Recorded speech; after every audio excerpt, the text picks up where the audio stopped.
me with your words. You may cut me with your eyes. You may kill me with your hatefulness. But still, like life, I'll rise. I refuse to accept the view that mankind is so tragically bound to the starless. Welcome to the Black News Beat. It is the last night of the Get Help campaign, and I'm here to just round out the time, talk to you about the different things that are going on, and just, make it a really good night. But before we do that, I'm just going to pop in for a little, commercial. I always like to big up our sponsors and our people that really do a great job of being with us and helping us. So I'm just going to big up our folks right now. Hola, ¿qué tal? Mi nombre es Néstor Romero. Nuestro objetivo es el servicio a la comunidad que desea tener su casa propia. Contar con un hogar es muy importante para nosotros, por ello estoy preparándome cada día más para servirles con todo profesionalismo y responsabilidad para que ustedes y mis clientes se sientan satisfechos con mi trabajo. Junto con mi equipo estamos listos para prestarles todos nuestros servicios. Nuestro equipo puede orientarles y llenar sus expectativas de todas las personas interesadas en comprar y vender una casa.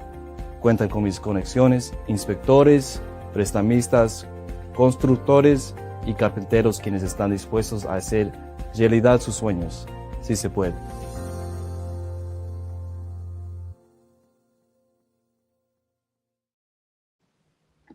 And we are back. So it's such an important night. It's the last night of the Get Help campaign for the state of Pennsylvania. They've been running this campaign throughout the holidays and into the new year. And I really, I took a moment yesterday to talk about my own experiences and what this campaign meant to me. So today I wanted to just, round it out. This is just as important to me as anything we do in the new year. So I just wanted to, have this time for us to talk about this. So if you're just tuning in, we are here talking about when it's time to get help for substance abuse and addiction, alcohol and other substances. So tonight is Getting Help is Power, right? It is the finale of the PA Get Help campaign. So we'll be just here for about 20 minutes, just talking. Feel free to put your questions in the chat and all of that as we go through this. But a lot of times we know that in our communities, our Black and Brown communities, we do not always talk about addiction. We talk about strength. We talk about healing. We talk about getting through it. But sometimes we don't acknowledge that some of the things that we use to get through it are not probably the best methods. So last night I shared about how I got a DUI in 2010 that changed my life and actually led to a bipolar diagnosis. And tonight is about what came next, right? Getting help. And I talked a little bit about that too last night, about what getting help looked like, getting a psychological diagnosis, getting onto medication, and why that was important for me to manage what was happening to me, and also just finding out what was going on with me. But what is really important to hear is to know that you have to know what getting help looks like, right? And you have to know that this is not a one-size-fits-all proposition. Help can include treatment, therapy, diagnosis, medication, or support, just like I talked about. And I like to normalize. We're going to talk about normalizing late diagnosis and misdiagnosis in Black adults in particular. The problem wasn't weakness. The problem is a lot of times untreated illness. A lot of folks get diagnosed later in life. I was diagnosed till I was 27 or 28. Or maybe, 27 or 28. And I read a really important story about a woman who got diagnosed when she was almost 30. As a 30-year-old, you would think that you would understand all your health concerns and all the things that you have to do. But sometimes you do not get diagnosed with mental wellness and mental illness till later in life. And this doesn't just happen to everyday people, right? It happens to everyone. It happens to the rich people, to the poor people, to the celebrities. And tonight I want to highlight a couple of famous people who actually got help, and they got it a little later. So the first person that I want to talk about is Demi Lovato. She was very open about her addiction, relapse, and recovery, and she has said that treatment has saved her life.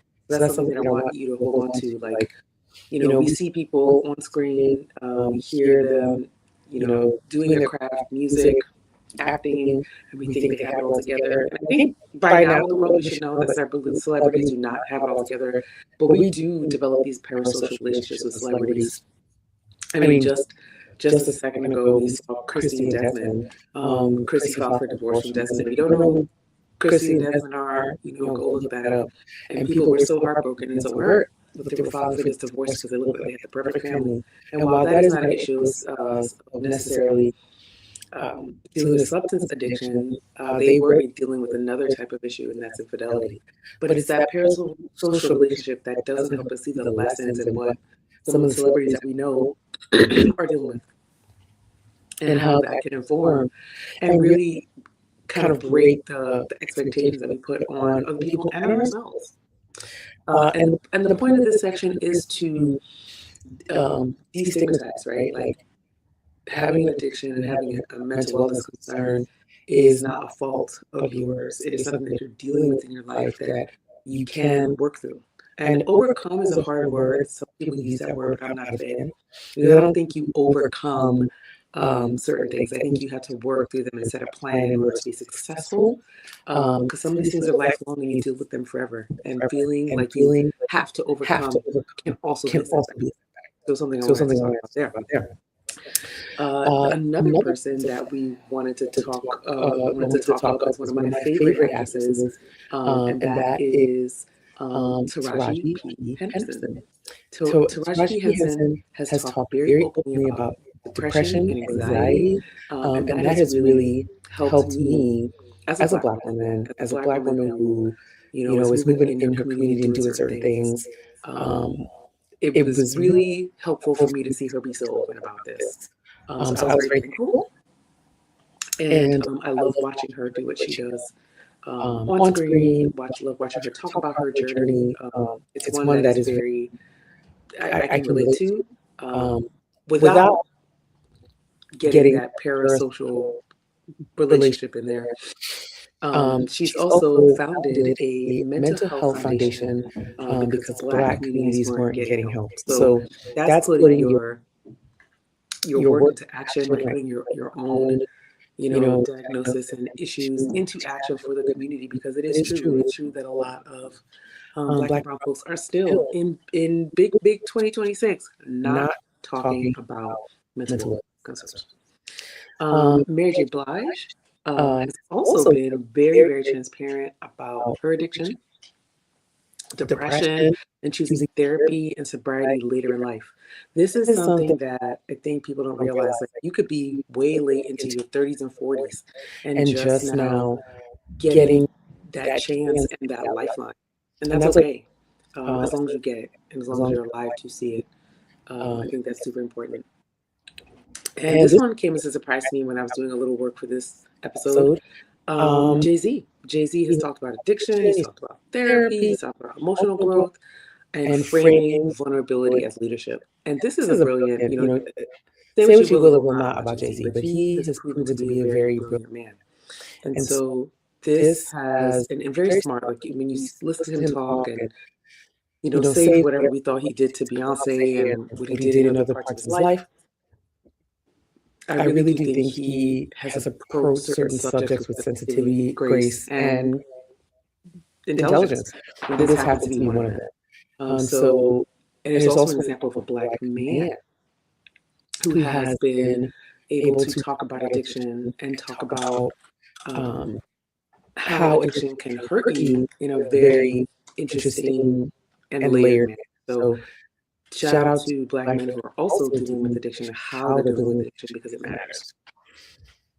Another, and that's my list there, but another thing I want to highlight is all of these celebrities have one thing in common: they are human, and that's something they have in common with you.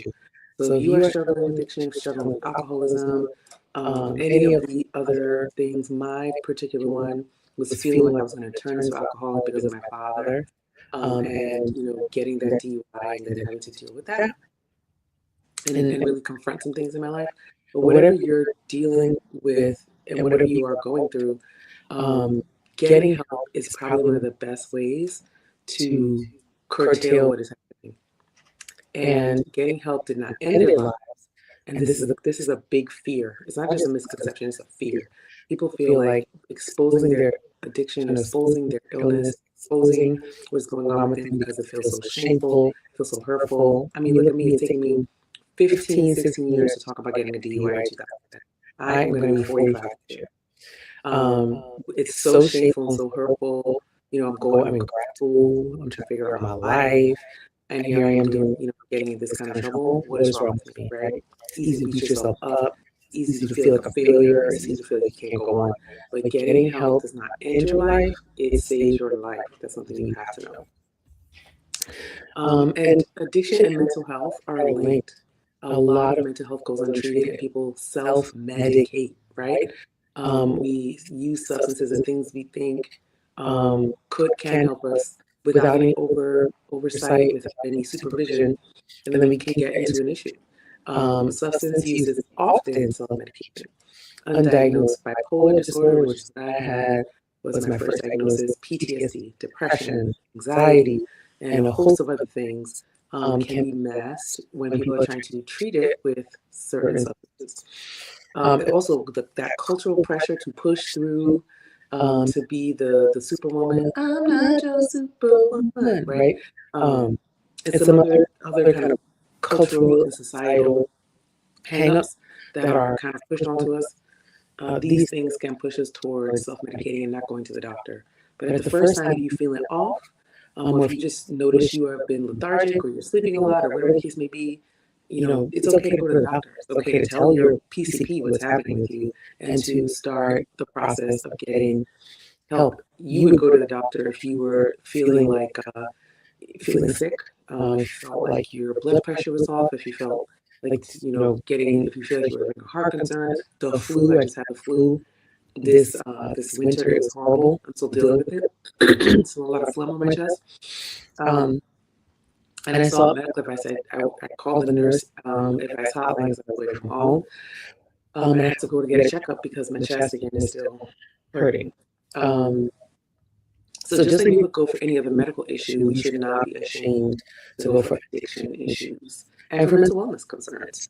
And Black women are especially underdiagnosed when it comes to mental wellness concerns and can be at a greater risk for substance abuse. These are all documented things you can look up, and I can always provide references to these things. I wasn't a problem drinker, right? I didn't have these, I was not a functioning alcoholic like I talked about with my dad yesterday. I wasn't drinking every day. I still can't drink every day. I wasn't a heavy drinker. But I was an untreated patient, right? When I felt bad, I was trying to self-medicate.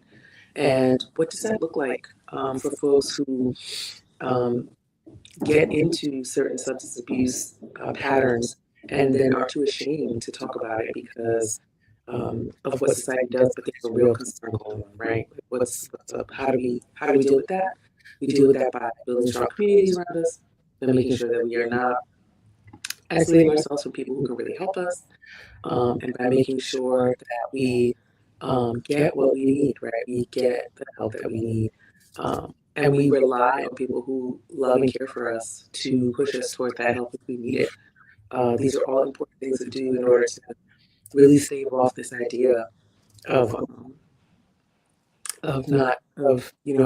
staying in a state of unhelp, right? So here's the call to action that I want to talk about very quickly. If you're in Pennsylvania, that's where we're doing the Get Help PA campaign. And if you or someone that you love is struggling with drugs or alcohol, help is here. I will run the ticker again on the screen, but I want you to know help is here. I want you to know that you do not have to do this by yourself. This is very important to understand. A lot of folks really, really get caught up in trying to fix their own issues, and I've been there so many times trying to absolve their self of their own problems, and sometimes it can make it worse. So if there's anything that I can advocate for is getting help early and making sure that you sustain that help for as long as it takes to help you manage what you're going through. So here in Pennsylvania, you can call 1-800-662-HELP or text 717-216-0905 for confidential, judgment-free support anytime, day or night. And the takeaway here is you are not alone. You are not alone. This is a very isolating thing that we can experience when we're dealing with substance abuse or dealing with different types of how we use substances, right? Substance abuse is also harsh because people don't feel like they're abusing a substance. They feel like they are trying to help themselves. They feel like they're trying to feel better. So it's difficult to think about it in the terms of abuse. But the way we use substances can be harmful to us, to the organs in our body, to our psychological health, to all these different things. But you are not alone. Help is real. And not only is help real, but it is helpful. That sounds so crazy to say, but it's positive. Help can really help you in a positive way, getting the help you need for substance abuse. And for me, for myself, I am thankful. I'm thankful that I was able to get help, even though it came in one of the most dastardly ways possible through a DUI that pushed me into a psychological evaluation that pointed to some things being wrong where I wouldn't have known if I wouldn't have got a full psych eval to figure out what was happening with me. So I'm thankful, even though it was difficult. If I wouldn't have taken that action 15, 16 years ago, if I wouldn't have had that DUI, I don't know if I would have gotten the right kind of help. And I don't know if I would have been helped in time. So take advice from somebody who's been through it. This is one of the things that you can do. Simply call a number, talk to someone. Just talking to someone puts things into perspective like nothing else. I'm going to say that number again. I'm going to put it up on the screen again. This is the website and the 800 number and the text number. You can use these anywhere in the state of Pennsylvania. And also, if you're outside of Pennsylvania, I know your state also has similar things. You are not broken. You are not alone, and help is real. And with this special episode of the Black News Beat, that's what I want folks to know. You are not broken. You are not alone. There is something wrong, but there's not something wrong with you. Just like we go to the doctor for any other kind of issue, this is something that is treatable and solvable if you are open to that. And not just open to that. Sometimes you are open, but you got to take a leap of faith. So I'm hoping you take that leap of faith today. Again, Get Help PA, pa.gov/get help, 1-800-662-HELP, text line, even got a text line. It's 717-216-0905, and it's 24/7 support. So I'm signing off, but I wanted to pop on here really fast. I'm going to make a couple reels for this. Again, one more time.